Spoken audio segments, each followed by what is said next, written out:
Hey guys, welcome back to my channel. I've got something very special to share with you today.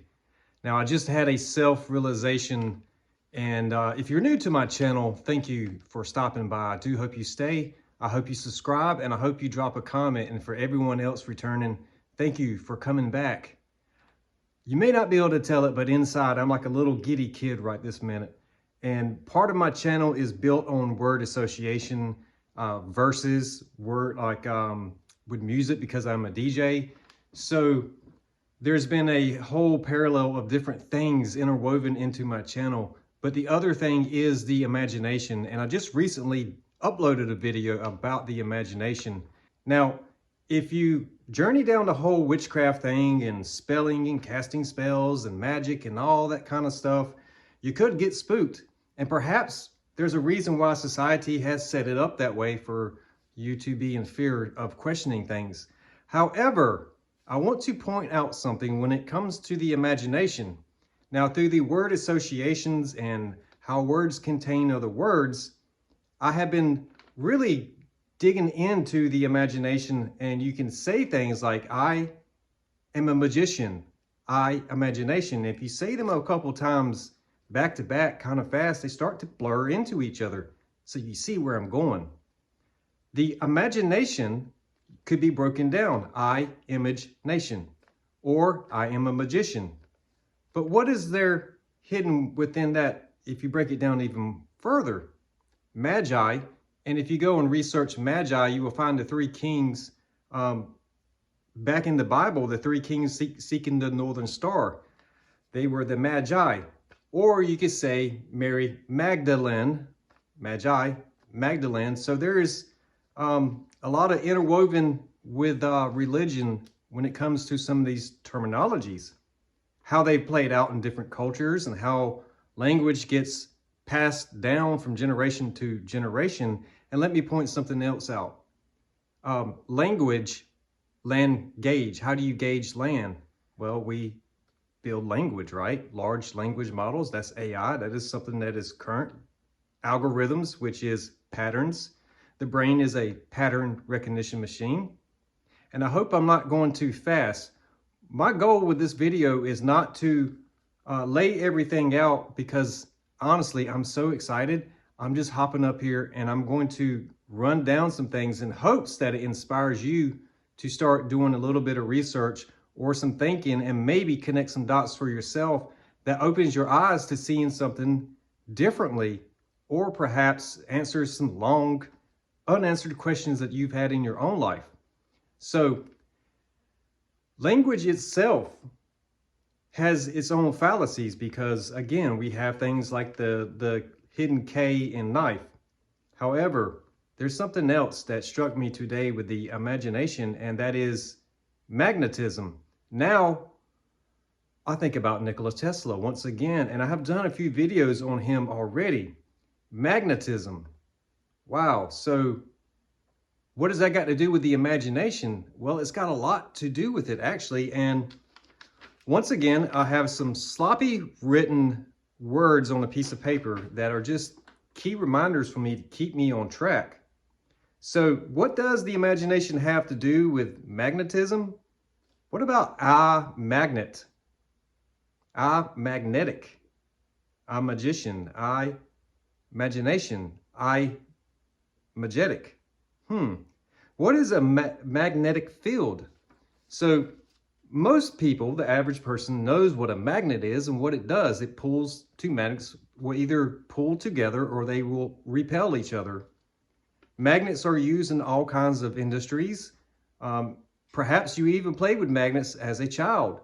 But magnetism, there is this whole aspect of scalability, right?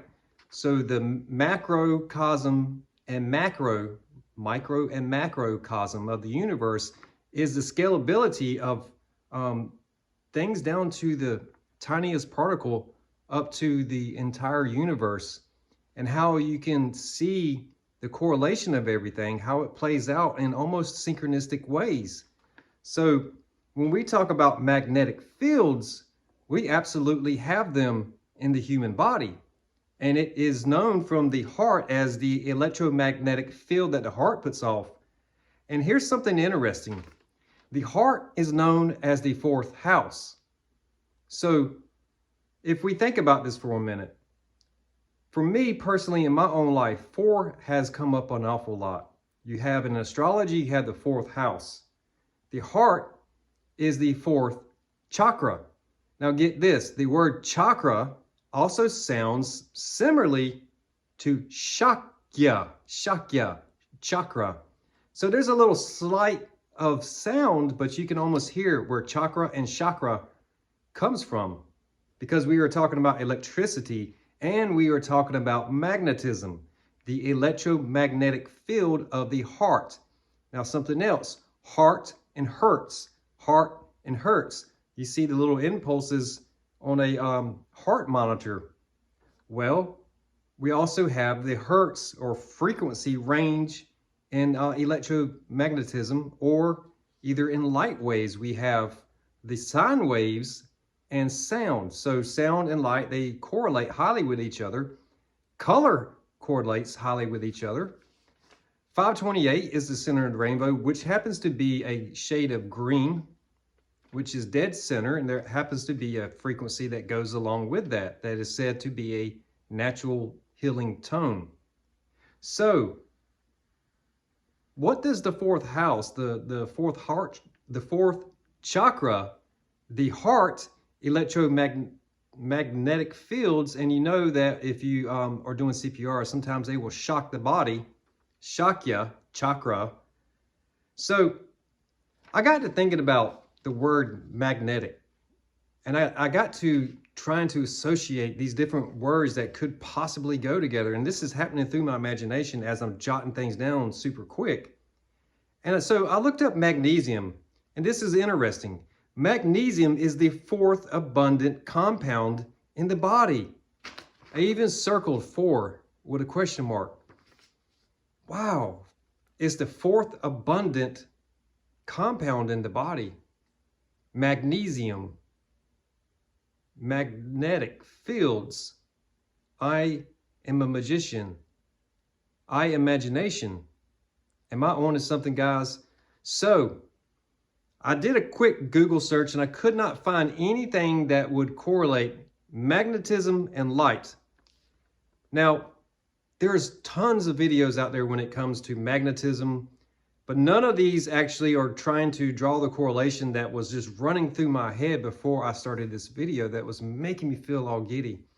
Because I was thinking about floaters, and I actually had this conversation just yesterday with someone very close to me that worked in eyes for a very long time about the floaters that we see in our eyes.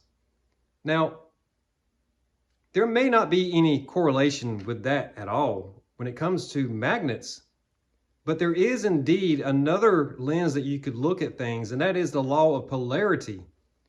And if you have the understanding of polarity is either positive or negative, and then you have neutral, which is neither, right?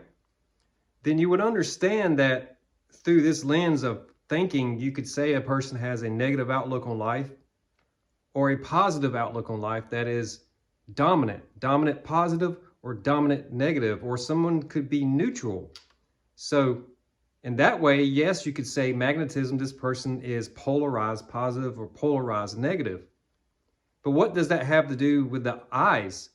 Well, it has to do with perception, right? How do we perceive what it is that we are seeing, and how do we assign it the polarity of it being positive or negative? How do we see something different than another person, where this person says, oh, that's a great idea, but another person sees it and they says, well, it's a terrible idea.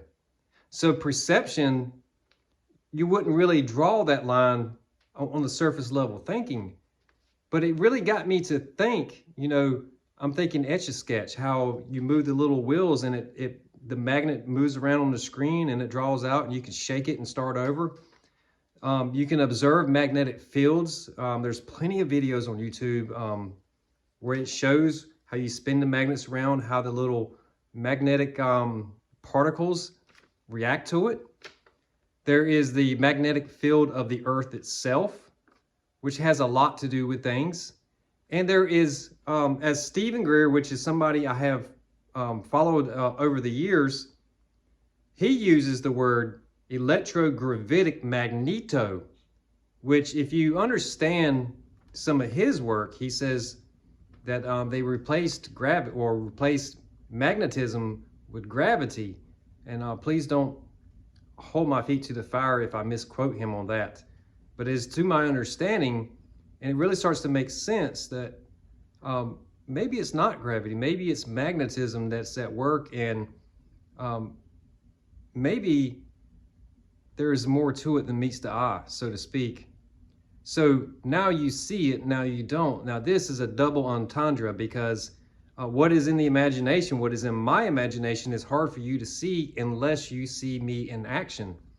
If I am building something and you witness me building it, then you would probably say, well, this guy is building something from his imagination. So that is part of visualizing things in your mind's eye. And I've honestly been pretty gifted with that. I don't like to brag on myself. I am a pretty confident person, but I don't like to brag on myself in those type ways. I don't think that I'm better than someone else. As a matter of fact, just a few years ago, the type of comment that was left on my video recently about my handwriting probably would have hurt my feelings, but I really don't care, because one of the comments, part of the comment was that I was a lazy person. Well, I'm 290 plus videos into this, and I'm doing it without being paid. I'm doing this under my own initiative, my own free will, my own drive for self-improvement. And I'm doing it in a way where I'm publicly uploading these videos in hopes that people like you watching right now can learn something that is not taught in school, or a different way of processing thoughts to get to the underlying answer that you're seeking. So I am not lazy. It all had to do with knowledge and how it was being applied. And it also had to do with me and my boundaries, my personal boundaries on what I believe and what I know. So when it comes to manifesting, and when it comes to magic, and when it comes to reality itself, there is what we would call setting our personal boundaries, but there is the unseen forces, right? That is the magnetism of it. So this is interesting right here, because those unseen forces, you can see it two different ways.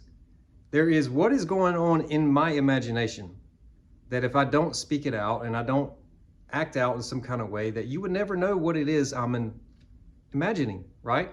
Now you see it, now you don't. There is also the unseen forces, the light waves and magnetic waves that we cannot see with our bare eyes, which is also very interesting.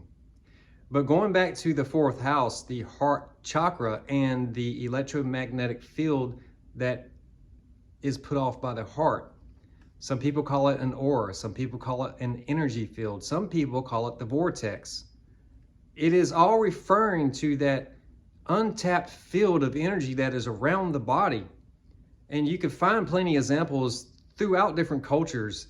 And there's no right, no wrong to this. There is just an explanation from how it was first conceived in the imagination and tried to be expressed outwardly. So something else about the imagination is Neville Goddard himself is a very wonderful teacher. He has a book called The Awakened Imagination. And there was a lot of other seminars and stuff that followed in that. Now, in his teachings, he refers to Jesus Christ a lot, specifically the Christ within. Now, again, religion has intertwined itself around a lot of things, and the whole idea of magic itself is interwoven into religion, because there are things that you cannot see with the bare naked eyes. So religion would have you believe, not going to make a blanket statement here. I will say there are various aspects of religion that will have you think that there's a little red man with a pitchfork who's going to poke you to death if you don't accept a strange man into your life, into your heart, get it?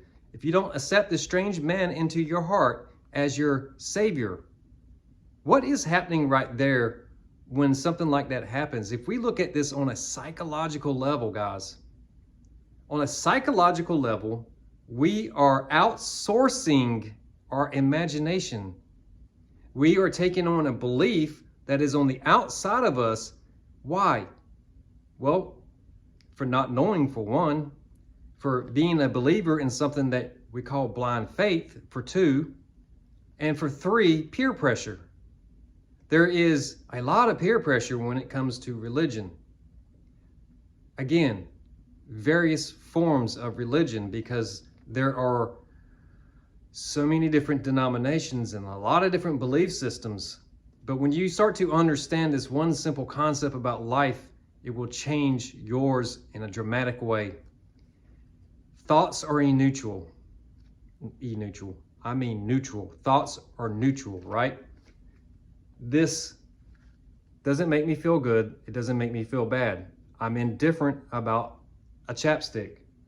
However, if I had a bad experience with chapstick, then I could have a triggering effect from being exposed to chapstick. And I'm just using that as an example because it is the closest thing to me. And I can observe from a neutral point of view, indifferent, right? So the creative side and the logical side of the mind are two separate hemispheres. And if you've watched my channel, then we've discussed this before. The pineal gland, sitting right in the center, is where the Christos, oil that travels through our reproduction system on a 28.5 day cycle. And when you look into the symbology of things, you might even see the two pillars of creation, or the, let's just say the G, right? I don't want to say it because last time I did it in my video, I got a label slapped on it. But oftentimes it will depict the sun and the moon. Now, I recently did a video about this, about the red light and the blue light from the moon. It is magnetism, guys. It is all magnetism. There is a chemical reaction. So on the grand scale of the universe, you can absolutely witness the moon and the sun out at the same time. Matter of fact, when I walked out of work today, as soon as I walked out, I'm looking at almost a full moon right above the building across the street. Now, 2 years ago, if that moon had been in that same spot, I don't know that I would have noticed it. So I've gone through most of my life not even really observing the moon cycles up until the past 2.5 years. I've quite literally, almost on a ritual basis, just made it a point to look up in the sky to see if I can see the moon out during the daytime. And yes, it is quite often out during the daytime. And that is because it is a reflection. What they tell you about the globe Earth, I don't know if it's a globe or not, but I can tell you that the moon is definitely a reflection. And those dark areas in the moon look more blue during the daytime. Perhaps that is the water in the atmosphere, which is Celsium. That brings me back to magnesium. You see the cesium on the end of it? There is a chemical reaction. So if magnesium is the fourth abundant and in the body, you have the heart, which is the fourth chakra and fourth house. It is an electromagnetic field around the body. And we have pulses that come from the heart on a frequent happening. You kind of see how all these things are intricately interwoven with each other. Now, I find it really interesting to myself to write the word I, magnetic, and I wrote it E-Y-E, as in I. Now, the I in imagination is formless, right? If you close your eyes, you can quite literally visualize anything that's too big to fit inside of your head. So, the seed of God, the pineal gland, and as Neville Goddard teaches, is the Christ within, and we derive that name from the Christos. The Christ within is where that chemical reaction between the sun and the moon happens, right? The father and the mother. So in religion, they teach that Jesus is the son, and the only way to God is through the Father who is in heaven. I am not well versed when it comes to Catholicism or Catholic teachings. I do know that Mother Mary is a very prominent figure. Mary Magdalene, Magdalene. So I know without a shadow of a doubt that there is a connection there. And if we just follow history back long enough, we'll eventually run into some information. And we have to go back farther, way past the time of the stories from Jesus. And then we start to see an interesting pattern start to unfold, that the story of Jesus has been retold many times before. It has been passed down and passed down and passed down. Now, there are a lot of people that will impulsively just blurt out, oh, you don't believe Jesus died on the cross for you? Well, I know that's what the story says, but if I don't agree with what you want me to agree with and conform with, then you will condemn me to hell, which is very short-sighted or nearsighted or narcissistic. Now, that's another interesting thing when it comes to wordplay, word association. In the Bible, they speak about the Nephilim. Well, the Nephilim are known as these larger-than-life giants. But again, the imagination here at work, and I think about this very deeply through imagination, and I say, if a person cannot control their emotions, then they could be seen as a child. They could be seen as an adult with a childlike mind who cannot control their emotions. And when they don't get their way, they have a temper tantrum. They throw a fit. Have you ever seen a 50-year-old person having a fit, looking like a 4-year-old child? Well, if you were making a record of this, maybe, just maybe, you could see how that could get translated in that way. Now, I'm not suggesting that giants didn't exist. I'm just saying that there's a parallel viewpoint that you can see that through. And that's what I'm trying to highlight here. So magnetism is something that is amazing. And yes, there is so much out there if you go and just start searching it. Nikola Tesla said if you want to understand the keys to the universe, start with 3, 6, and 9. And if you don't know, every repeating number results back to 3, 6, and 9. There is nature's perfection within numbers. And this brings us back to language. Because Hebrew, he that brews with magic can create storms or cast illusions. From where? The imagination. So, do I believe or do I know God? There's a difference, right? When you know firsthand with the inner knowing, you don't subscribe necessarily to all these different conundrums of viewpoints where people try to hold you in some kind of conformity because of language, land, gauge. So there's a lot of things that I've picked up on, and quite honestly, if you just switch letters around, you start to see another reality. And that is how you take control of reality for yourself in your own life. There is something that I will write it because I do not want to say it. Can the camera see that? Now, you switch the E and the A around and you get a country name. That country also has, this is a crude drawing, so don't pick on me. It also has that as a flag. You see where I'm going with this, right? When it comes to religion, when it comes to narcissism, when it comes to Nephilim, when it comes to adults who cannot control their emotions through their mental faculties, mental, magnetic, imagination. Imagination is everything. Or you could say, I am a musician, playing music. Music is something that I absolutely love because it is another language for me. So what does all this have to do with each other? Well, quite honestly, the mind, the body, and soul. The mind, body, and soul is 3. Positive, negative, neutral. You have good, bad, and what? In religious context, some people believe in purgatory, which could also be pituitary gland, right? If your pituitary gland is off, then your hormones are off. There's another one, hormones. I of Horus. We have hours, H-O-U-R. We have 12 hours sunlight, 12 hours darkness, half and half of a 24-hour cycle that happens on a frequent basis. Guys, word association is like taking a kaleidoscope and just seeing how everything is layered on top of each other.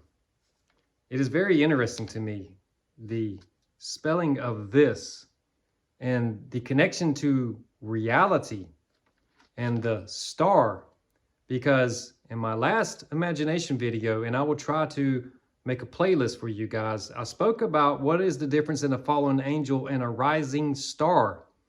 And if you understand the integrated consciousness is also a six-pointed star, and you understand that the heart chakra is usually shown with a six-pointed star. We are talking about the heart, right? So the people that are constantly at war, how can their heart be open? How can they be compassionate? How can there be unity if their heart is not open?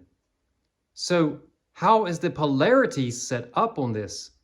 Is there an inversion of reality?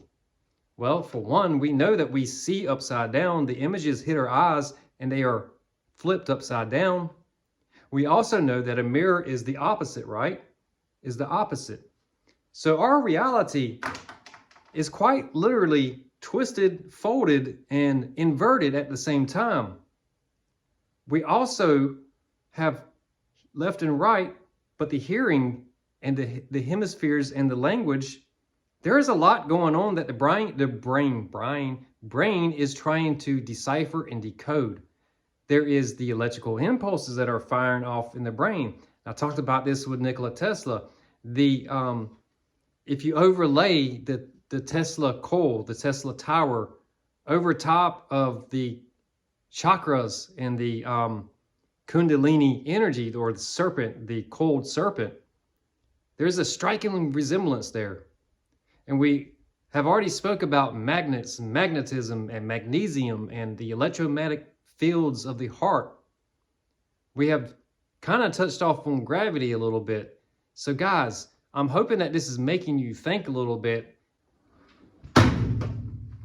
If you take the human body and turn it upside down, so we are planting the head in the ground just like a seed, right? If you look at the nervous system by itself, it looks like a tree planted in the ground. Now, if you take the same human body, and we are just thinking about the skeleton, and it is upside down, the feet look like a tuning fork, right? So I learned that there are crystals in the pineal gland. We have the Christos oil that travels up and meets in that pineal gland. We have the Christ within, and crystal is spelled different, but it's Christ all. And what happens when they come together? Piezoelectricity, the crystals vibrating against each other are creating electrical impulses, or the electricity that is the regeneration of blood and plasma. That is a tongue-tied, it's not just theory, guys. I may not be citing sources, but I can tell you through my imagination that if you start looking into what I'm telling you, you will start to come to a very similar conclusion to myself. So the tuning fork, right?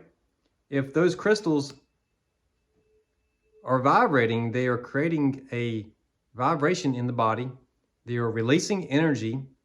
But the other thing is the bones themselves can store energy. Now, if a person is holding a bad vibe and I am holding a good vibe, what do you think is going to happen when I get around that person? I can either let it pass through me. I could be like the Holy Ghost and let that vibe pass through me and not absorb it. or I can observe from a place of neutrality, neither good nor bad. That way, I am not judging people. I am observing people. I am observing the actions. I am observing thoughts. I am not taking judgment against other people. The law of observation, there is the scientific side, there is also a psychological side. You can observe your own thoughts without judgment. That is very interesting, guys. That helped me to not take certain things so personal, like somebody pointing out bad spelling. It's not personal. Like, I accept who I am. I love who I am. I love who I am so much that I have made almost 300 videos now. And what's wrong with that? What's wrong with somebody wanting to better their life and do it in a way that is public and can help other people? So much of my channel is just that, guys. It is being who I am genuinely and not taking on the energy of other people. Now, there is something else that I want to close with. If you take a pendulum, right? There's studies where they take a pendulum and they sit it on a table with other pendulums, and maybe they're all going at their own different rates. Eventually, they will all sync up with each other. So if you're in a crowd of people and you decide that you don't want to be negative anymore, and you start to change yourself, you might experience resistance. Because just like those pendulums automatically sync up with each other, it takes a lot of energy to break yourself free. Now, in other videos, I spoke about addictions. When it comes to self-talk, it can be seen the same way. Or when it comes to a dramatic life change, it could be seen the same way. You have to get out of the magnetic field long enough for you to experience what your own natural magnetic field is, your aura, so to speak. That is the unseen force, right? We cannot see the electromagnetic field around the heart. Now, some people are very gifted when it comes to seeing auras and stuff like that, and I have read that there is a practice that can help not prolong, but to become better at it. So the premise of what I'm trying to say here, guys, is anything could be treated like an addiction, right? If you have bad self-talk and you separate yourself from a group of people, then you might find yourself, if you go around them again, start to slip back into an old way of thinking. So that is what I mean by treat it like an addiction. It is not like to put a boundary with people and just say that they're bad for you. It is actually an act of self-love to rebalance and attune yourself. So that magnetic field, that vibration of who you are at your core, if you have weak boundaries, right, you have been confined, squeezed like a diamond. And we know that it takes an enormous amount of pressure to create diamonds. And when I wrote about the starburst, going supernova, if you crush a diamond long enough and then open it up, it's like a release of energy. So yes, the star, the rising star, the star burst of light, it is like that pineal gland cracking wide open and shooting cosmic energy all through your consciousness, illuminating all these ideas and visions and dreams and all kinds of wonderful, amazing things that perhaps you may not have known were even there in the first place. So when it comes to changing your vibration, sometimes you do indeed need to expand your boundaries, right? If we don't have any boundaries, we let people walk all over us, we let people take advantage of us, talk down to us, affect our own moods, right? We take something personal that we sit with it for 3 or 4 days, feeling salty about it, and we have allowed somebody on the outside to steal our joy. They haven't really stolen anything. It is a self-perception thing. And that is honestly how I feel about it. So when you expand your boundary, it is like expanding your aura and strengthening your aura to the point where now, instead of you starting to fall in sync with the other ones around you, the amount of force released to set your own rhythm is now starting to affect change in the other pendulums around you. And that, my friends, is a pretty interesting concept that if you sit with it long enough, you'll start to understand what I'm saying here. And guys, I've hit 40 minutes, and that's not too bad for a guy that has a high school education and is a very dyslexic speller. And the last thing about Hebrew I want to point out is that they believe that changing the orientation of a letter is like changing the direction of energy, right? So when it comes to spelling and when letters will turn around backwards, maybe, just maybe, that starts to help you understand the reverse psychology and things, right? Backwards talking, backwards speaking. When we have past tense talk in our self-talk, I was going to do this, I was going to do that, I procrastinate. And that's because we are not using present tense in our self-talk. We are not using the right command language from the mind to command the body. To put the body in motion takes the command lines from the brain. And if we are always thinking backwards, if our emotions are over here and they're over there and they're like a ping pong ball, then we are quite literally still twisted and tied in a knot. Be still and know that I am. I am that I am. I am imagination. And in its pure sense, nothing but pure energy. And with that, guys, I will see you on the next one.